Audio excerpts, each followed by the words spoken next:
संबंध जिस सुख की प्राप्ति होने पर उससे अधिक लाभ की संभावना नहीं रहती और जिसमें स्थित होने पर बड़ा भारी दुख भी विचलित नहीं करता, ऐसे सुख की प्राप्ति के लिए आगे के श्लोक में प्रेरणा करते हैं। तम विद्या दुख संयोग वियोगम योग संगीतम स निश्चयेन युक्तव्यो योगो निर्विण्ण चेतसा। अर्थात जिसमें दुखों के संयोग का ही वियोग है उसी को योग नाम से जानना चाहिए। वह योग जिस ध्यान योग का लक्ष्य है उस ध्यान योग का अभ्यास न उकताए हुए चित्त से निश्चय पूर्वक करना चाहिए। व्याख्या। तम विद्या दुख संयोग वियोगम योग संगीतम, जिसके साथ हमारा संबंध है नहीं, हुआ नहीं, होगा नहीं और होना संभव ही नहीं, ऐसे दुख रूप संसार शरीर के साथ संबंध मान लिए, यही दुख संयोग है। यह दुख संयोग योग नहीं है। अगर यह योग होता अर्थात संसार के साथ हमारा नित्य संबंध होता तो इस दुख संयोग का कभी वियोग नहीं होता, परंतु बोध होने पर इसका वियोग हो जाता है। इससे सिद्ध होता है कि दुख संयोग केवल हमारा माना हुआ है, हमारा बनाया हुआ है, स्वाभाविक नहीं है। इससे कितनी ही दृढ़ता से संयोग मान लें और कितने ही लंबे काल तक संयोग मान लें तो भी इसका कभी संयोग नहीं हो सकता। अतः हम इस माने हुए आगंतुक दुख संयोग का वियोग कर सकते हैं। इस दुख संयोग का वियोग करते ही स्वाभाविक योग की प्राप्ति हो जाती है, अर्थात स्वरूप के साथ हमारा जो नित्य योग है उसकी हमें अनुभूति हो जाती है। स्वरूप के साथ नित्य योग को ही यहाँ योग समझना चाहिए। यहाँ दुख रूप संसार के सर्वथा वियोग को योग कहा गया है।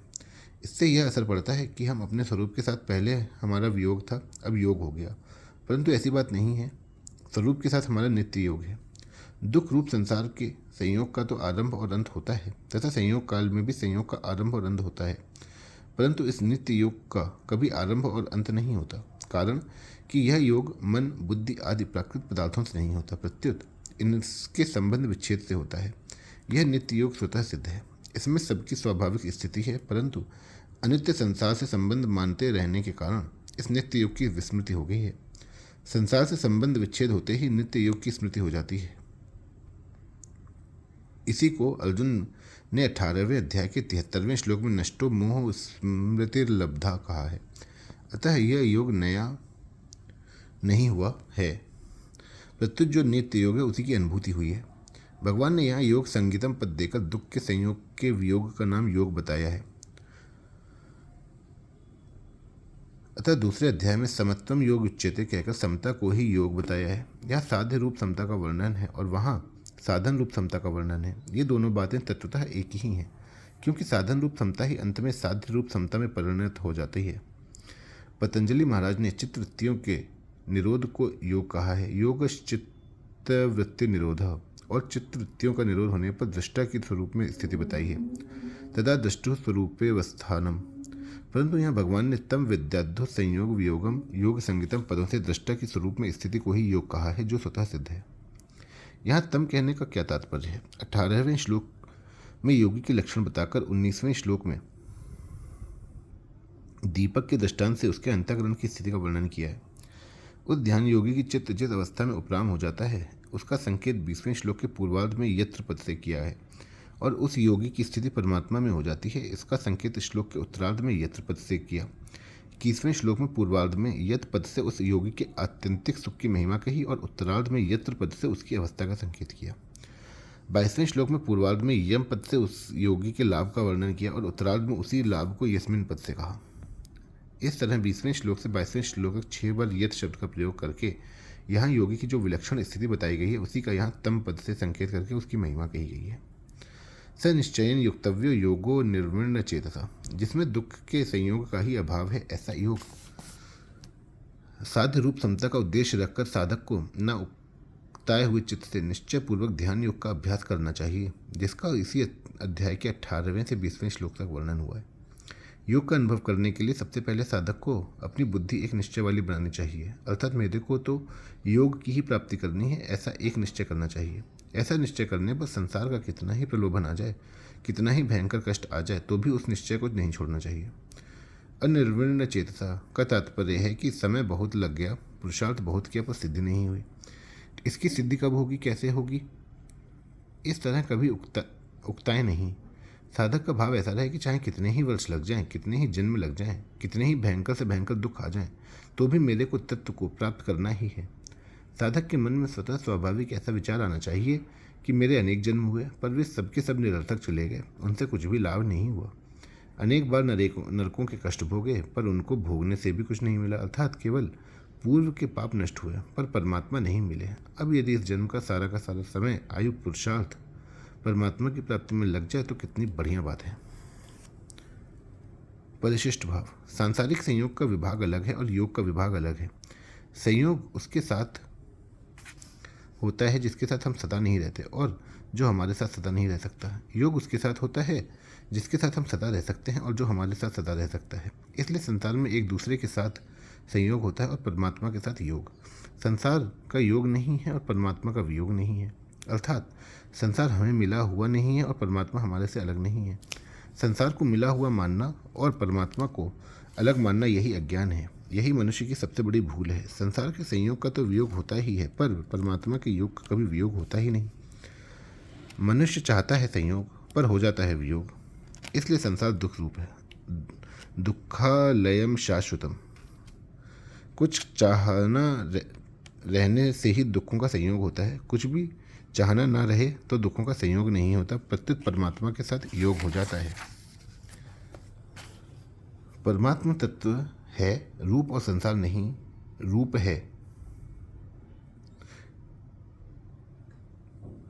एक मार्मिक बात है कि है को देखने से शुद्ध है नहीं दिखता, पर नहीं को नहीं रूप से देखने पर शुद्ध है दिखता है। कारण कि है को देखने में मन बुद्धि लगाएंगे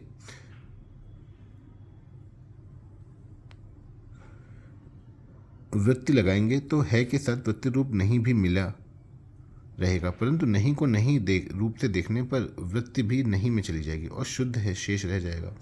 जैसे कूड़ा करकट दूर करने पर उसके साथ झाड़ू का भी त्याग हो जाता है और मकान शेष रह जाता है।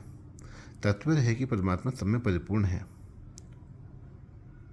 इसका मन से चिंतन करने पर, बुद्धि से निश्चय करने पर वृत्ति के साथ हमारा संबंध बना रहेगा, परंतु संसार का प्रतिक्षण वियोग हो रहा है। इस प्रकार संसार के अभाव रूप से देखने पर संसार और वृत्ति दोनों से संबंध विच्छेद हो जाएगा और भाव रूप शुद्ध परमात्मा तत्व स्वतः शेष रह जाएगा। संबंध। पूर्व श्लोक में पूर्वार्ध में भगवान ने जिस योग का वर्णन किया है था, उसी योग की प्राप्ति के लिए अब आगे के श्लोक में निर्गुण निराकार के ध्यान का प्रकरण आरंभ करते हैं। संकल्प प्रभवान कामान त्यक्त्वा सर्वान शेषतः मन सैवेन्द्रिय ग्रामम विनियम्य समन्ततः। संकल्प से उत्पन्न होने वाली संपूर्ण कामनाओं का सर्वथा त्याग करके और मन से ही इंद्रिय समूह को सभी ओर से हटाकर। व्याख्या। जो स्थिति कर्मफल का त्याग करने वाले कर्मयोगी की होती है, वही स्थिति सगुण साकार भगवान का ध्यान करने वाले की तथा अपने स्वरूप का ध्यान करने वाले ध्यान योगी की भी होती है। अब निर्गुण निराकार का ध्यान करने वाले की भी वही स्थिति होती है, यह बताने के लिए भगवान आगे का प्रकरण कहते हैं। संकल्प प्रभवान कामांस त्यक्त्वा सर्वान शेषतः। सांसारिक वस्तु, व्यक्ति, पदार्थ, देश, काल, घटना, परिस्थिति आदि को लेकर मन में जो तरह तरह की स्फुरनाएं होती हैं, उन स्फुरनाओं में से जिस स्फुरना में प्रियता, सुंदरता और आवश्यकता दिखती है, वह स्फुरना संकल्प का रूप धारण कर लेती है। ऐसे ही जिस स्फुरना में ये वस्तु, व्यक्ति आदि बड़े खराब हैं, ये हमारे उपयोगी नहीं है, ऐसा विपरीत भाव पैदा हो जाता है, वह स्फुरना भी संकल्प बन जाती है। संकल्प से ऐसा होना चाहिए और ऐसा नहीं होना चाहिए, यह कामना उत्पन्न होती है। इस प्रकार संकल्प से उत्पन्न होने वाली कामनाओं का सर्वथा त्याग कर देना चाहिए। यहाँ कामान पद बहुवचन में आया है, फिर भी इसके साथ सर्वान पद देने का तात्पर्य है कि कोई भी और किसी भी तरह की कामना नहीं रहनी चाहिए।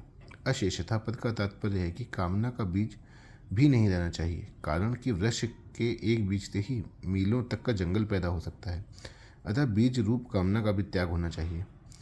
मन सैवेन्द्रिय ग्रामम विनियम्य समन्ततः। जिन इंद्रियों के शब्द, स्पर्श, रूप, रस और गंध, इन विषयों का अनुभव होता है, भोग होता है, इन इंद्रियों के समूह का मन के द्वारा अच्छी तरह से नियमन कर लें, अर्थात मन से इंद्रियों को उनके अपने अपने विषयों से हटा लें। समन्ततः कहने का तात्पर्य है कि मन से शब्द, स्पर्श आदि विषयों का चिंतन ना हो और सांसारिक मान, बड़ाई, आराम आदि की तरफ किंचन मात्र भी खिंचाव ना हो तात्पर्य है कि ध्यान योगी को इंद्रियों और अंतःकरण के द्वारा प्राकृत पदार्थों से सर्वथा संबंध विच्छेद का निश्चय कर लेना चाहिए। परिशिष्ट भाव। पहले स्फुरणा होती है, फिर संकल्प। स्फुरणा में सत्ता, आसक्ति और आग्रह होने से वह संकल्प हो जाता है जो बंधन कारक होता है।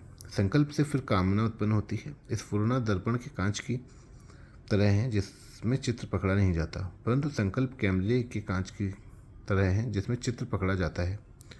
साधक को सावधानी रखनी चाहिए कि स्फुरणा तो हो पर संकल्प ना हो।